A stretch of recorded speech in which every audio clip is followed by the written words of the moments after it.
Have you ever wondered why, even when you desire to prosper, money seems to slip through your fingers?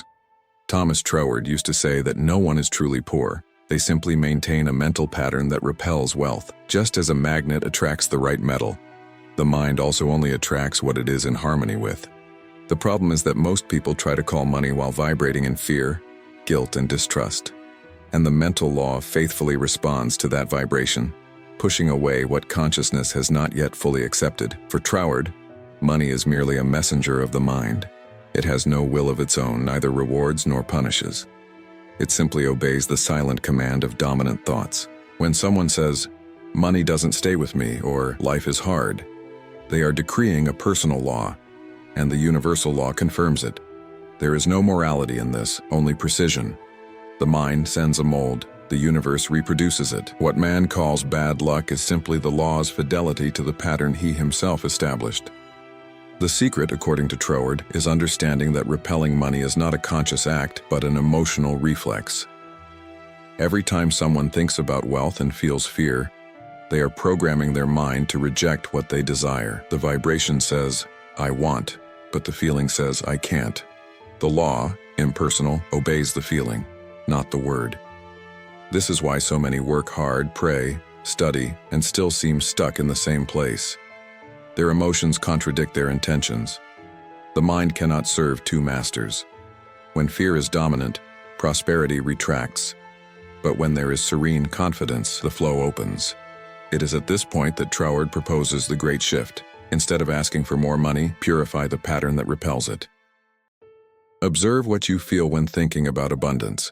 If there is tension, guilt, or unworthiness, that is where transformation must begin. Because the mental law does not create from what you desire, but from what you accept as true. Thomas Troward taught that the human mind is like fertile soil. It produces what is planted, but also what is allowed to grow carelessly. And what most prevents prosperity from flourishing are the invisible seeds of resistance, old beliefs, phrases repeated since childhood, fears inherited from generations. Money is dirty. The rich won't enter heaven. Those who have much are selfish. Each of these ideas acts as an emotional wall. The person works, strives, dreams, but carries within a secret command. I am not allowed to prosper. Troward affirmed that these resistances are not punishments but effects of ignorance of the law. The mind does not distinguish good from bad, right from wrong. It simply accepts the pattern you maintain with the most emotion. If the thought of fear is stronger than that of confidence, fear wins. It is simple and mathematical. Therefore, changing your relationship with money does not begin with external actions, but with an internal re-education of the mind. You must observe the phrases you say, the feelings that accompany your payments, and the silent judgments you make when someone prospers. He said that as long as money is seen as something that contaminates the spiritual, the mind will treat it as danger and create ways to distance it. The solution is to reconcile spirit with matter, understanding that money is simply a neutral vehicle of good. It is the use, not the substance, that defines its moral value. When this understanding becomes firm, guilt disappears and flow is re-established. The law of the mind is exact. What you cease to fear begins to approach. Troward insisted that all resistance is simply misdirected energy. The same power that today repels money can attract it when the pattern is reversed. The first step is to recognize fear without judging it and replace it with confidence. The second is to abandon the habit of criticism. Every time you condemn someone else's success, you are telling the universe you don't wish to live the same. The mind registers, the law fulfills. Thus, freeing yourself from resistance is an act of forgiveness. Forgiving yourself for having believed for so long that you did not deserve to prosper. Thomas Troward explained that the mental law functions as a perfect mirror. It does not reflect what you desire, but what you feel is real. This is why so many people repeat prosperity affirmations without seeing results, because words have no power if the feeling behind them is doubt or lack. The law responds to the dominant vibration. If the emotion is fear, it materializes situations that confirm that fear. If the emotion is confidence, the universe organizes itself to sustain that confidence. The secret, therefore, is not in the words spoken, but in the inner state that accompanies them. For Troward, thought is the architect and feeling is the builder. The first draws the plan, the second gives form to matter. When both work in harmony, the result is inevitable. But if there is conflict, a positive thought sustained by an anxious heart, the mold breaks and manifestation is delayed. That's why he said, "Faith is not effort, it is tranquility. It is the mind at rest within certainty." To prosper is not to fight against scarcity. It is to no longer believe in it. Imagine two people facing the same opportunity. One feels fear of losing, the other feels gratitude for being ready. Both think about success, but only one is vibrating in acceptance. The difference is subtle, yet decisive. The mental law captures this nuance and responds with precision. What the world calls coincidence is, in fact, the exact response to the vibration each person emits. Nothing is chance, it is always correspondence. Troward insisted that true prayer is the feeling of having already received. When the mind places itself in this state, it creates an invisible bridge between the invisible and the visible. Money then ceases to be a distant target and becomes a natural expression of inner harmony. The universe does not need to be convinced, it is already ready to respond. What is missing is only for the mind to align with what it wishes to experience. When feeling stabilizes in faith, the mirror reflects prosperity, not because it was asked for, but because it became inevitable. Thomas Troward said that one of the most subtle ways to repel money is to call fear prudence. Many people believe they are being sensible when, in reality, they are simply feeding the same mental pattern of scarcity. They save every penny with anxiety, expect the worst, plan based on fear, and justify it by saying it is common sense. But the mental law does not distinguish justifications, it simply reproduces the predominant state. And if the state is one of worry, the universe confirms the need to continue worrying. He told the story of a man who lived saving obsessively. He was afraid to spend, afraid to lose, afraid even to receive, because he thought prosperity attracted envy. When he heard Troward for the first time, he was disturbed. "So should I be reckless?" he asked. And Troward replied, "No, be free." The difference is that prudence is consciousness, fear is contraction. Prudence is born from recognition of abundance and knows that resources are available. Fear is born from disbelief and closes all doors. After understanding this, the man changed his attitude. He began to pay his bills with gratitude, to offer with joy, and to plan without dread. Within a few months, his income grew, and more importantly, his peace increased. Money stopped being an enemy and became a collaborator, he said. Troward explained that the secret was in the feeling behind each action.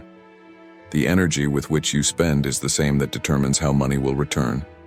If it leaves with fear, it returns with haste and scarcity. If it leaves with love, it returns multiplied and in peace. This story illustrates the difference between control and flow. The mind guided by fear tries to control. The one guided by faith trusts and cooperates with the law. To prosper, therefore, is not to live without planning, but to plan without fear. It is to recognize that the universe is a living order, not an unpredictable enemy. When consciousness frees itself from anxious vigilance, it discovers that true security lies in trust. And in this state of freedom, money finds its way back, not as escape, but as a natural response to the mind that learned to rest. Thomas Troward said that the main cause of scarcity lies in a divided mind. On the outside, man declares he wants to prosper. On the inside, he fears judgment, responsibility, or even success itself. This division creates a vibrational short circuit. The mental law, precise and impersonal, receives opposite signals and remains neutral. It is like trying to advance and brake at the same time. Energy does not flow, and the individual, without realizing it, attributes to fate what is merely the reflection of his inner indecision. For Troward, this division is born from lack of self-knowledge. Desiring to prosper is natural. Fearing the result is cultural. We have been taught to view wealth with distrust, to associate abundance with pride and poverty with virtue. This contradiction destroys the creative pattern. The mind asks and the heart refuses. Therefore, before affirming "I want to prosper," one must ask, do I allow myself to prosper? The sincere answer to this question reveals the real cause of financial blockage. Troward affirmed that true faith is indivisible. It is not about passing enthusiasm, but calm conviction. When the mind is unified, creative power flows without resistance.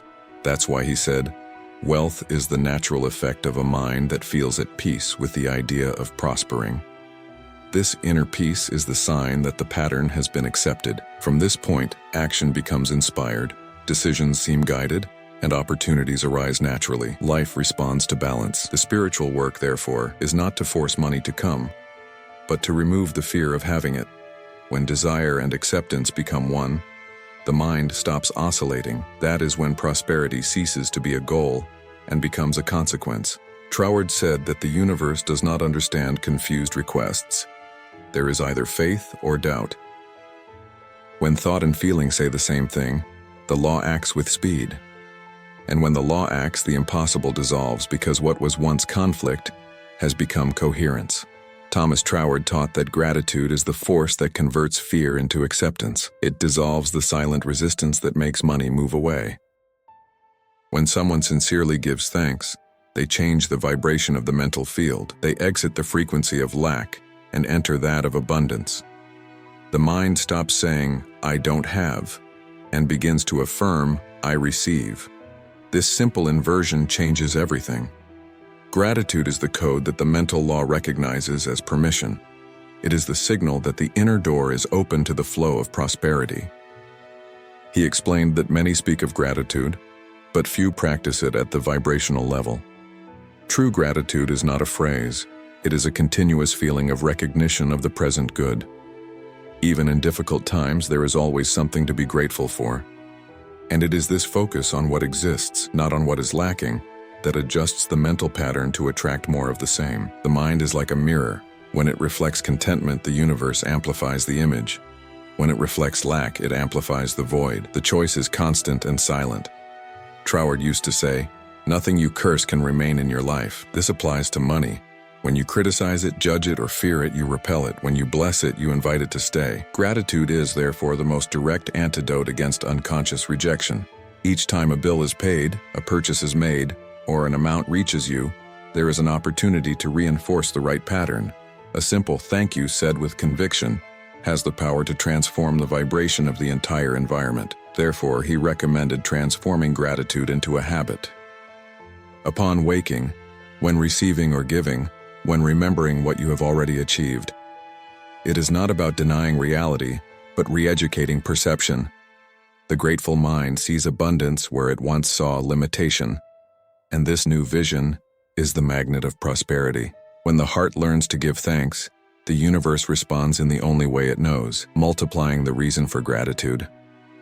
Thus, the energy of rejection converts into acceptance, and flow returns to run naturally. Among the cases cited by students of Thomas Troward, there was Laura, a teacher who seemed to live surrounded by limitations. Despite working hard, money disappeared quickly, and every new opportunity dissolved without explanation. She said, "I don't know why things always go wrong for me." Upon learning the principles of the mental law, she realized that in every thought about money there was fear. She did not hate it, but feared it, and fear is a disguised form of rejection. Determined to change, Laura began to practice what Troward called inner reconciliation. Every day she sat in silence and repeated, "Money is an expression of good. I receive it with peace and use it with wisdom." At first her mind resisted. She felt strange, as if she were lying to herself, but she persisted. After a few weeks she noticed that bills seemed to organize themselves and small unexpected blessings began to appear. The tension that once accompanied her gave way to a constant feeling of lightness. Troward said that when fear yields, the law returns to act with precision. Money had never disappeared from Laura's life. It was only blocked by the frequency of apprehension she emitted. As soon as the emotion changed, the form also changed. Opportunities did not come by chance, but by resonance. The universe cannot deny what is accepted without resistance. The new mental pattern becomes a silent call, and the response arrives inevitably. Laura's experience reveals a truth Troward considered fundamental. There is no lack outside the mind. Everything that seems absent is simply being repelled by some belief. When consciousness opens, good returns. Money, health, love, everything follows the same law. The secret is not in doing more, but in fearing less. Laura discovered that fear is the only real poverty, and that once overcome, abundance becomes a natural reflection of inner harmony. Thomas Troward affirmed that money is guided by the consciousness of value. It flows naturally to where it is recognized as an expression of something useful, good, and worthy. If a person believes they are small, unworthy, or incapable, they are projecting to the universe a pattern that repels prosperity. The mental law is exact. The external form always reproduces the internal measure. When the individual elevates their self-image without arrogance but with respect for themselves, life responds by elevating their opportunities. This is how the invisible begins to translate into visible results. Troward explained that the mind is like a living mold. When the inner pattern is one of inferiority, everything that arrives tends to reduce itself until it fits that mold. The person receives but loses, conquers but self-sabotages. Unconsciously, they try to return to the limit they believe they deserve. That's why he said that to prosper is not to accumulate, but to expand the measure of one's own dignity. The more consciousness of value someone possesses, the more space the universe finds to express itself through them. External wealth is merely the mirror of internal nobility. He warned, however, that dignity is not pride. Pride is the disguise of fear. Dignity is the fruit of spiritual recognition. Knowing that you are part of the creative intelligence does not make anyone superior, only conscious of their divine origin. This consciousness replaces guilt and shame with serenity. The mind stops begging for blessings and begins to cooperate with the law, certain that there is no virtue in diminishing oneself. Respect for oneself is the first sign of harmony with the flow of life. Troward summed this up in a simple phrase: the universe measures you by the idea you have of yourself. If you believe you are limited, you limit yourself. If you recognize yourself as a channel of good, good recognizes you. The dignified mind does not ask, it permits. It does not beg for abundance. It expresses it naturally. And when this pattern is established, money returns to being what it always was, an obedient messenger of the value you believe you possess. Prosperity then ceases to be a challenge and becomes merely a reflection of consciousness at peace. Thomas Troward taught that the mind in harmony creates without effort, just as a tree blooms without anxiety. When a person still struggles to make it work, it is a sign that the inner cause has not been adjusted. Excessive effort is a symptom of conflict. The mental law acts with precision when there is calm, not tension. That is why Troward said that true prosperity is silent. It is born from a tranquil mind that knows that good is guaranteed by universal order. This certainty dispenses with haste, doubt, and fear of failure. He compared the process to planting a seed. The gardener does not open the soil every day to check if the plant is growing. He trusts in the law of germination. Similarly, when you launch a thought of abundance with serene faith, you must allow time to mature it. Restlessness is a form of resistance. The universe does not move by human urgency but by the established pattern. If the pattern is one of trust, manifestation occurs at the right moment, neither before nor after. This trust is not passivity. It is cooperation with divine intelligence. The person continues to act, but their action is inspired, not impulsive. Everything seems to fit together with lightness. Money comes through natural channels, the right contacts appear, and doors open without pushing. Troward called this correct mental work. Thinking about the objective, feeling the achievement, and acting when intuition indicates. It is simple, but requires vigilance, because the old habit of doubting always tries to return. The secret lies in maintaining the vibration even when nothing seems to happen. It is in this interval that many give up. And it is precisely there that the law is organizing itself. Persisting in calm faith is the final proof of learning. When the mind learns to remain at peace, effort ceases and life becomes cooperative. Then money, which once seemed rebellious, transforms into an ally. It is not attracted by desperation, but by the serenity of those who understood that all form is the natural result of a mental cause in harmony. Thomas Troward believed that each mind is like a fragmented mirror of universal consciousness. When many think of scarcity, the collective reflection becomes a dense atmosphere that seems to confirm lack. But when someone elevates their own pattern, they contribute to clearing that mirror and open gaps through which abundance can manifest for everyone. Prosperity, he said, is not an isolated event. It is a shared field of consciousness. Each positive thought about financial good adds to an invisible current that sustains humanity's balance. Troward observed that by criticizing money, wealth, or others' success, the individual reinforces the collective pattern of repulsion. But by blessing, thanking, and recognizing the value of good, they strengthen the flow. You never prosper alone, he said, because the law is one and good is indivisible. Therefore, envy and judgment are forms of social self-sabotage. They break the link with the flow of prosperity that circulates among all minds. Mental generosity, on the contrary, multiplies good both in the giver and in the receiver. He compared thought to a musical frequency. When several people vibrate in harmony, they create a spiritual symphony that echoes everywhere. Similarly, when a community decides to think with faith, hope, and gratitude, it transforms the invisible environment. New ideas emerge, opportunities multiply, and the feeling of collective prosperity grows. This is not magic. It is the mental law operating on a larger scale. The vibration of one influences the vibration of all. Thus, each time you bless money, success, and another's happiness, you are collaborating with universal abundance, and consequently, with your own. The law is circular. The good you emit returns. The evil you feed also returns. That's why Troward said that thinking prosperously is an act of service to the world. Your thought does not remain trapped in you. It expands, touches others, and returns multiplied. In this cycle of giving and receiving, the entire universe recognizes itself in harmony, and wealth becomes a language of love. Thomas Troward taught that prosperity is not born from a single thought, but from constancy in accepting good as natural. He said that each day is a new opportunity to reaffirm the mental law, and that the simple habit of thinking correctly has the power to rebuild an entire life. This practice begins in silence, away from haste and worry.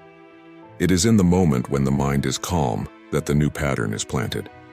He called this exercise first cause mental work, aligning with the creative principle before acting in the world. Upon waking, before old thoughts invade, close your eyes and say, "Today I accept good. Today the divine mind operates through me." These words, if felt with sincerity, open the channel of trust. Then, throughout the day, observe your reactions to money. When you pay, when you receive, when you think about it. Each gesture is a silent prayer. If the thought comes loaded with fear, replace it with gratitude. If you feel guilt, replace it with permission. This is how, little by little, the mind purifies itself, and the frequency of abundance becomes the new normal. Troward reminded that this process does not require perfection, only vigilance. Each time the mind disperses into doubt, simply bring it back to certainty. Repetition transforms faith into nature. After some time, you no longer need to remember to trust. You trust by instinct. This is the point where money and life become allies, not challenges. Mental harmony creates harmony in circumstances. The mind that accepts good does not pursue it. It magnetizes it with serenity. Therefore, Troward said that the true master is not one who controls the world, but who governs their own thought. Exterior prosperity is merely a reflection of interior discipline. Sustaining the pattern of acceptance daily is the greatest act of faith. And when this constancy is established, the universe, faithful to the law, responds without delay. The invisible begins to translate into opportunities, solutions, and open paths. Mental practice becomes the invisible foundation of your new reality, one in which money is no longer escape or struggle, but the natural language of inner peace. Thomas Troward said that true wealth is not measured in numbers, but in degrees of consciousness. When someone awakens to the mental law, they realize they never lacked prosperity, only the ability to recognize it. Money, opportunity, solution, everything was already in the invisible field, waiting for the moment when the mind would say, yes. From that instant, struggle ceases and life begins to cooperate. The universe does not change. What changes is the way of looking. And this new look opens doors where before only walls were seen. He affirmed that all change begins within, first thought, then feeling, and finally reflection in the world. It is a silent staircase that leads from belief to realization. What was effort becomes fluidity. What was doubt becomes certainty. The mind stops begging for blessings and becomes a partner of the law. Troward called this state creative consciousness, the point where man understands he does not need to ask, only to allow. In this instant, money ceases to be something sought and becomes something expressed. And perhaps now, at the end of this message, you realize it was never the money that avoided you, but the fears and beliefs that distanced you from yourself. When the mind reconciles with prosperity, life reorganizes itself. You begin to attract not because you want to, but because you became magnetic to good. This is the essence of Troward's mental law. Wealth is a reflection of harmony between thought and feeling. When both say yes to life, abundance responds immediately. And before we close, remember, everything you desire is already in motion toward you. Each thought of faith is a seed planted in the invisible garden of the mind. Care for it with gratitude, with serenity, and with respect. Because life, just like money, responds with perfection to the energy with which it is treated. If this teaching of Thomas Troward touched you, like this video, leave your comment, share it with someone who needs to hear this message, and subscribe to the channel. Your presence here strengthens this movement of conscious prosperity. And always remember, money is merely the reflection of the light you allow to shine within you. Where there is mental harmony,